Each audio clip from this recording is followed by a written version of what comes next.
নমস্কার, আমি শ্রী মিলন অধিকারী। দেখতে থাকুন শ্রী মিলন অধিকারীর চমৎকার টোটকা। চ্যানেলটিকে সাবস্ক্রাইব, লাইক এবং শেয়ার, কমেন্ট বক্সে অবশ্যই কমেন্ট করবেন। আগামী 18 তারিখ ধানতেরাসে আপনি কি করবেন? দেখুন, এই সময়কালে সোনা দানা কেনার অর্থ, কারণ সোনার যা দাম সেই অনুযায়ী আমাদের মতন সাধারণ ঘরে সোনা কেনা সম্ভব না। তাই বলবো যে ধানতেরাসের দিন আপনি অবশ্যই এই কার্যটি করবেন। 7টার থেকে 8টার মধ্যে আপনি দুটো মাটির প্রদীপ কিনে নিয়ে আসবেন। প্রদীপের সলতে দুটো থাকবে আপনার বাইরের দিকে। আপনি কি করবেন, 3টে লবঙ্গ একটু হলুদ সর্ষে দিয়ে আপনি জ্বালিয়ে দেবেন।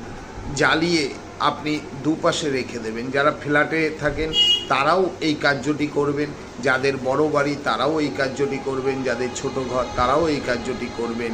তাতে দেখবেন ধানতেরাসের দিন